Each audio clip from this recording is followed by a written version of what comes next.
For over a century, the Appalachian Mountains were viewed as a curse. They were a rugged, impenetrable wall that trapped the early American colonies against the Atlantic Ocean. But geographers now argue that this prison was actually a blessing. By stopping early expansion, these mountains forced the colonies to densify, industrialize, and unify. I'm Jeff, and this is the story of how a geographic wall built a superpower. Before we can understand how this massive geologic barrier forged a country, we have to first understand the wall itself. What exactly are the Appalachian Mountains?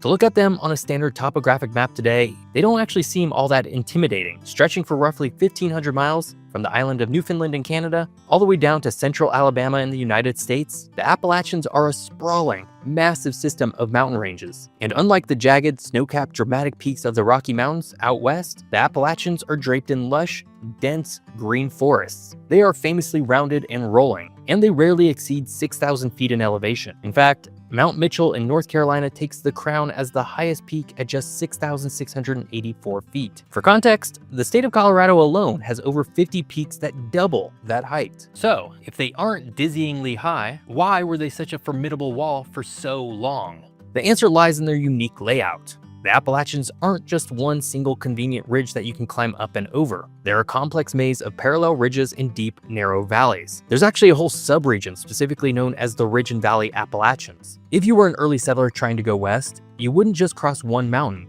You would chop your way through dense, untamed forests, climb up a steep ridge, descend into a valley, and then immediately face another identical ridge. And then another.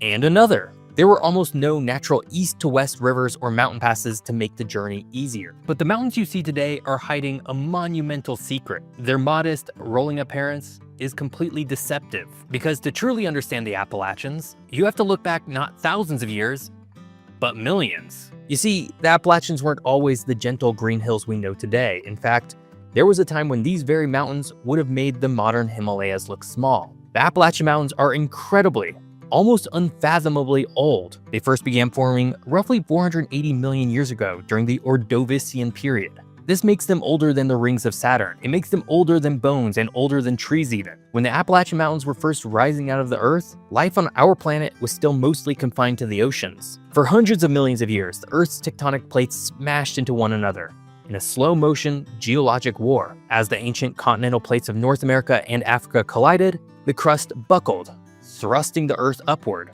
During this violent era of mountain building, geologists believe the jagged peaks of the Appalachians likely soared to elevations comparable to the Himalayas today, perhaps even reaching 30,000 feet or more into the sky. So where did all that rock go? Time and water explains it all. Because the Appalachians are so incredibly old, they have been subjected to hundreds of millions of years of relentless erosion. Rain, wind, freezing ice, and thawing summers literally ground these Himalayan-sized peaks down to the rounded nubs we see today. The sediment from these massive ancient mountains slowly washed away, gradually creating the flat, fertile coastal plains of the eastern seaboard, the very land that would eventually sustain the early American colonies. But as the ancient supercontinent of Pangaea assembled and then violently tore itself apart, it left behind a geographic mystery. What if I told you that to find the rest of the Appalachian Mountains, you'd have to leave the North American continent completely? When the continents were fused together into Pangaea about 300 million years ago, the Appalachians were just the central section of a massive, continuous mountain chain known as the Central Pangaean Mountains. This mega range acted as the rocky spine of the supercontinent. When Pangaea eventually broke apart, the newly formed Atlantic Ocean flooded into the rift, separating the continents and ripping the mountain range into pieces. The central chunk stayed in North America and became the Appalachians, but the eastern edge was carried away on the African tectonic plate. Today, those mountains still stand proudly in Morocco. We call them the Anti-Atlas Mountains. Meanwhile, the northernmost section of this ancient chain were dragged off on the Eurasian plate. If you travel to the UK and hike the dramatic misty peaks of the Scottish Highlands, or explore the rugged mountains of Scandinavia, you're actually walking on the exact same rock formations. Geologically speaking, the Scottish Highlands, the Atlas Mountains, and the Appalachians are all the exact same mountain range, separated only by an ocean of time and water. This ancient, eroded, continent-spanning wall is what awaited the first European settlers. It was a dense, dark, and seemingly endless labyrinth of ridges and valleys that effectively shut the door to the interior of the North American continent. But a mountain range is more than just rocks and trees. For thousands of years before Europeans ever arrived, this rugged landscape was already home to complex human societies that knew exactly how to navigate the impenetrable. So, how did the early indigenous groups survive the labyrinth? And what exactly happened when a rapidly expanding colonial wave of colonial settlers finally crashed into that immovable wall? We're gonna see exactly how those early nations navigated that massive labyrinth, and why European settlers were trapped behind it for over a century in just a second. But first, since we're talking about the Appalachians, I'm actually launching a brand new, highly detailed map of this exact region today on my online store, Maps by Jeff. In the past, managing the e-commerce side of Maps by Jeff felt like crashing into my own immovable wall. But not anymore, thanks to today's sponsor, Odoo. Odoo is an all-in-one management software that brings all of your business applications together into a single, centralized platform. Instead of juggling external tools, Odoo's applications are fully integrated and communicate seamlessly with each other. For example, when someone buys this new Appalachian map from my store, that sale is linked directly into my accounting and inventory management. It automatically updates everything in real time, preventing errors and eliminating the need for manual data entry. The user interface is incredibly simple and intuitive, making it easy to automate repetitive tasks so I can focus on the work that actually matters, like researching these videos and designing new maps. Plus, it's completely scalable. As my store grows, I can easily add new applications to fit my needs. And Odoo even automatically adjusts for local taxes, currencies, and regulations. And the best part is the value. The first Odoo application, like their e-commerce app, is free for life, which includes unlimited hosting and support. And if you want to expand and use the rest of their suite, access to all available applications start at just $24.90 a month. So check out the link in the description to streamline your operations with Odoo today. And don't forget to grab the new Appalachian map while you're down there. When you streamline your systems, everything is just easier to navigate. Now, let's get back to navigating the labyrinth that is the Appalachian Mountains.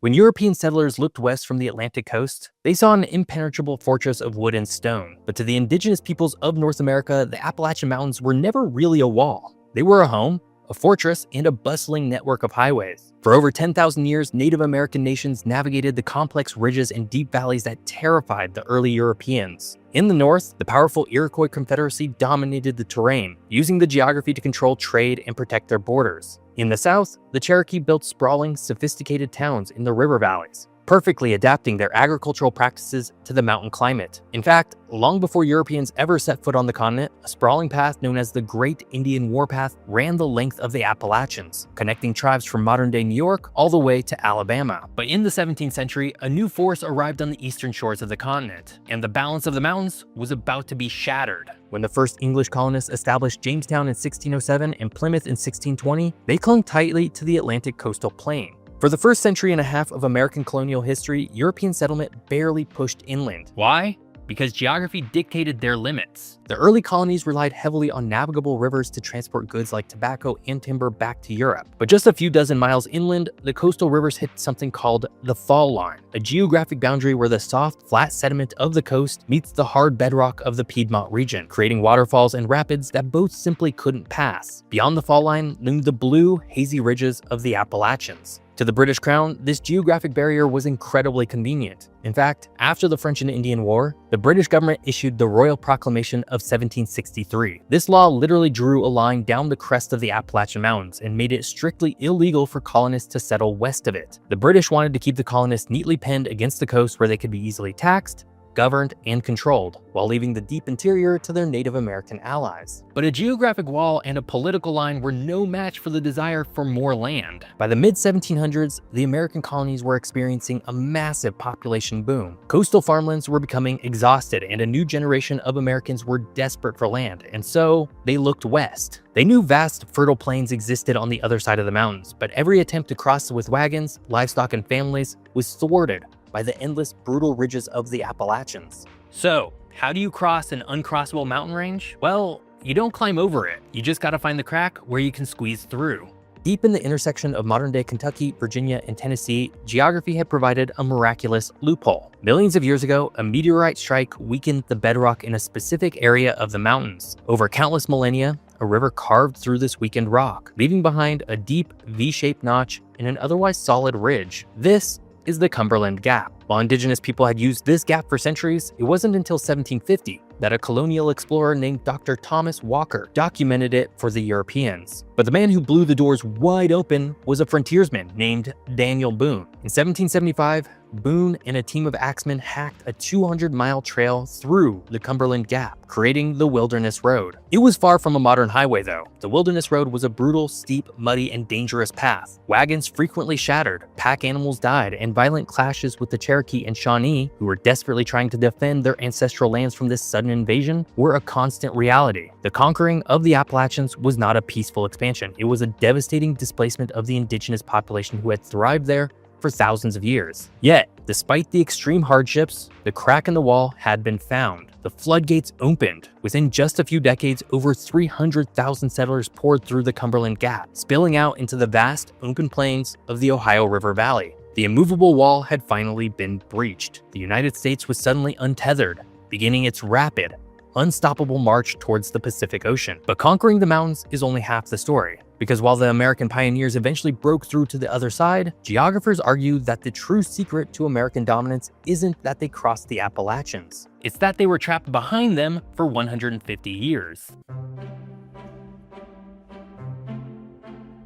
We've seen how the impenetrable geography of the Appalachians kept European colonists confined to the Atlantic coast. And we've seen the sheer willpower it took to finally punch a hole through that wall. But geographies point to a fascinating historic what if that changes how we view these mountains entirely. What if the east coast of North America had been as flat and open as the Great Plains? What if those early settlers had met no resistance and could have simply walked endlessly westward from the moment they landed? If that had happened, the United States as we know it today likely wouldn't exist. Without a geographic barrier to stop them, early colonists would have immediately dispersed. They would have spread out thinly across millions of square miles of the vast American interior. They would have formed isolated, disconnected farming communities, scattered from the Atlantic to the Mississippi River. Without proximity to one another, they wouldn't have needed to build massive coastal trade networks, and they certainly wouldn't have developed a unified, shared identity. By trapping the colonists against the ocean for 150 years, the Appalachian Mountains forced something crucial: densification. Because they couldn't expand outward, the 13 colonies had to build upward and inward. They built deep water ports. They constructed dense, bustling cities like Boston, New York, and Philadelphia. Because expanding west was impossible, they turned their economic focus north and south, trading heavily with one another along the coastline. This forced economic reliance bred a shared political and cultural identity.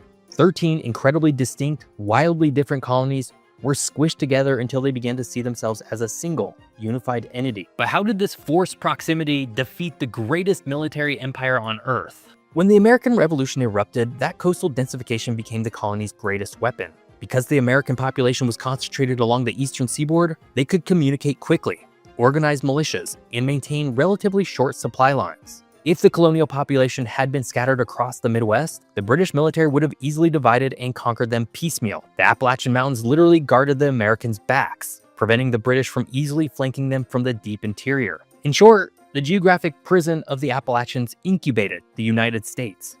It gave the country the time, the density, and the industrial foundation it needed to survive its early fragile years. By the time the country finally spilled through the Cumberland Gap and breached the mountains in the early 1800s, they weren't just a loose band of vulnerable farmers anymore. They were an industrializing, unified country with a centralized government, a booming population, and a rapidly advancing technologic base. And they were going to need every ounce of that industrial power, because out west, a much more terrifying geographic monster awaited. If the early colonists had somehow bypassed the Appalachians and immediately hit the sheer, jagged 14,000-foot peaks of the Rocky Mountains or the unforgiving deserts of the Great Basin, the westward expansion would have completely collapsed. They simply wouldn't have had the technology or the numbers to survive it.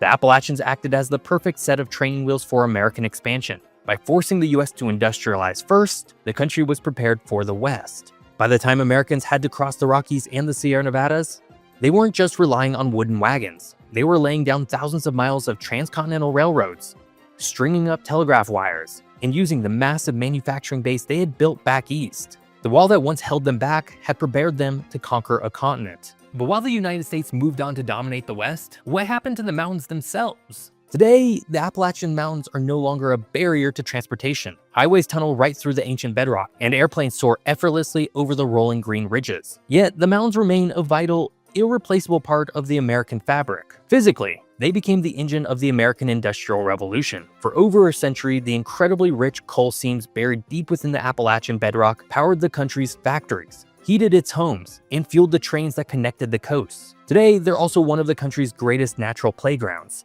home to the Great Smoky Mountains National Park, the most visited national park in the country, and the legendary Appalachian Trail, a 2,190-mile continuous footpath that stretches from Georgia to Maine. But beyond the physical, Appalachia exists today as one of the most distinct cultural regions in the United States. The deep, isolated valleys that once trapped early pioneers eventually created pockets of unique, incredibly preserved culture. The region birthed entirely new genres of American music, like bluegrass and country, rooted in the Scottish and Irish heritage of the people who settled the harsh ridges. It's a region of its own distinct dialects, folklore, and deeply ingrained traditions of self-reliance. And because of that, the Appalachians remain the most important mountain range in North America, even if they're just tiny nubs compared to the Rockies. For over a century, the Appalachian Mountains were viewed as a curse, a rugged, impenetrable wall of tree and stone. But history has actually proven otherwise. By standing in the way, this ancient, eroded mountain range forced 13 colonies to stop,